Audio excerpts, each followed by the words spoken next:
Ini. Purbaya. Selamat malam, Pak. Pak, tadi pagi ketemu sama Pertamina, bahas apa Pak, mau bikin kilang? Atau apa? Dia ngebahas kritikan saya di DPR. Dia bilang dia malah senang sekarang saatnya membangun kilang. Dia akan lebih serius membangun kilang lagi. Nah, berbagai macam diskusi yang kita. Dan pada dasarnya sih lebih positif dibanding direktur utama yang sebelumnya. Jadi dia menerima kritik dan sama penangannya sama saya, kita majukan dunia perminyakan di Indonesia. Termasuk kan saya kritik juga tadi, dia kan hulunya lemah. Dia bilang dia mau mengembangkan hulu juga.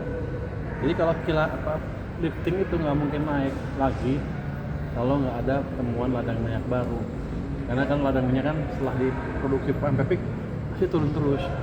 Jadi kalau yang akan diakalin pun akan turun terus, nggak bisa naik.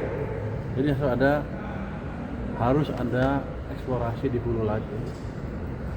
Kayaknya dia mau katanya. Kita mampu apa enggak? Kalau yang soal Kopdes gimana, Pak? Ya, belum. Mungkin dalam waktu nggak tahu jangka menengah mereka mungkin. Tapi dia pikir sih dia bisa masuk ke sektor hulu. Ya.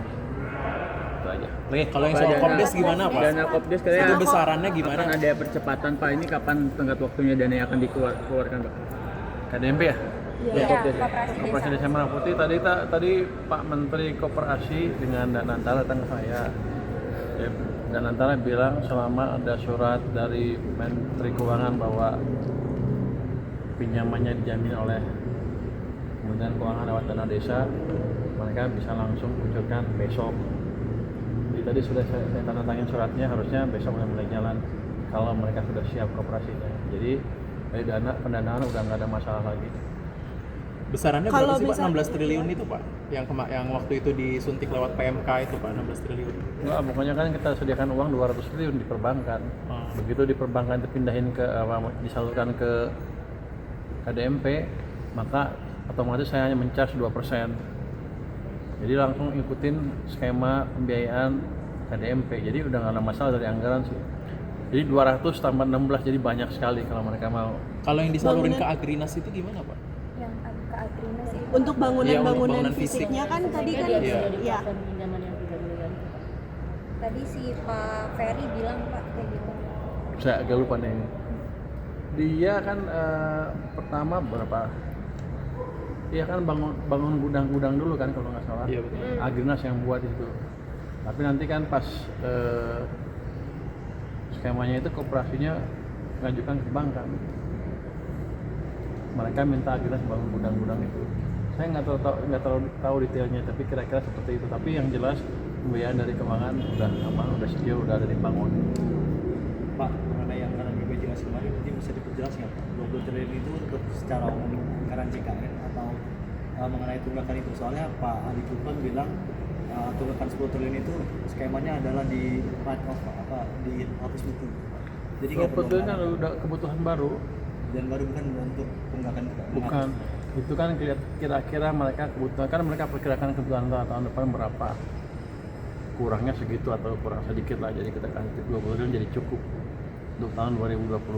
Mungkin nggak ada kaitannya sama penghapusan buku itu Pak, yang tunggakan kemudian. Nggak ada, itu untuk memasukkan orang-orang tadi yang dulunya pernah terkena itu biar bisa masuk lagi program BPJS. Dengan anggaran yang lebih besar artinya iuran bisa tetap nggak naik Pak? Iya kan? Sampai tahun depan sepertinya belum, sampai pertengahan tahun depan. Yang kita lihat gini, kalau untuk ngotak-ngatik iuran itu kita lihat kondisi masyarakat dulu. Kalau ekonominya udah agak bagus, baru mereka boleh ngotak-ngatik iuran atau mau ngotak-ngatik iuran. Sekarang belum dibicarakan. Pak, terkait ya tadi ketemu Udah juga malam, sama pada nggak pulang. iya nungguin Pak tadi ketemu sama asosiasi perhiasan juga Pak. Iya.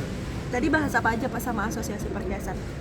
Mereka meminta kita mengadjust kebijakan yang berhubungan dengan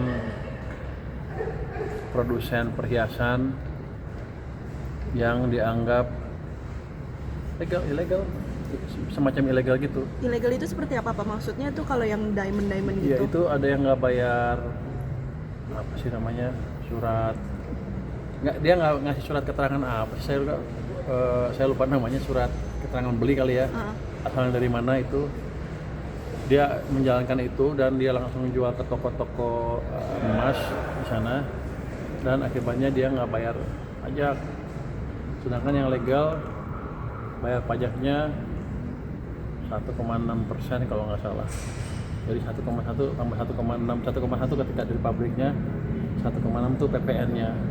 Jadi itu hampir 3%. Jadi minta treatment gimana caranya supaya bayar PPN-nya bukan di konsumen aja, tapi langsung di perusahaan-perusahaan itu. Saya pikir ya kalau emang bisa naikin income, saya naikin aja. Karena menurut dia 90% produsennya gelap, artinya nggak bayar yang 1,46% PPN ke saya. Dan saya usulan mereka adalah semuanya dikenakan 3%. Jadi yang produsen yang konsumen nggak bayar lagi, di pabrik-pabriknya aja. Jadi kita bisa kendalikan lebih cepat. Pak, gimana Pak yang tiap bulan itu Pak? Yang bayar pajak berarti Pak itu mempengaruhi belanja atau deposisi Pak? Enggak, keuangan kita cukup. Pak kalau kejagung Pak, kejagung kan Suara nggak ada wujud. Wah, udah tanya. auditnya Pak itu kan harusnya kan per 3 bulan ya Pak, per 13 Jadi kita tiap bulan tuh kita bayar 70% tuh kan. Kamera Pak, kamera. Setiap bulan kita bayar 70% terus sampai bulan September. Nanti disitu diaudit. Nanti hasil audit yang 30% kurangnya dibayar semua di situ. Dan ini sudah akan membantu keuangan Pertamina dan PLN, karena kan paling nggak short term cash-nya terpenuhi di situ, jadi mereka nggak harus pinjam terlalu banyak ke perbankan dengan bunga yang harus dibayar oleh mereka, bunga tambahan harus dibayar. Berarti nggak ada pengaruh ke APBN ya Pak? Nggak ada, cash flow aja. Mulai tahun depan ya Pak? Mulai tahun depan ya. Pak Hendrik ini kan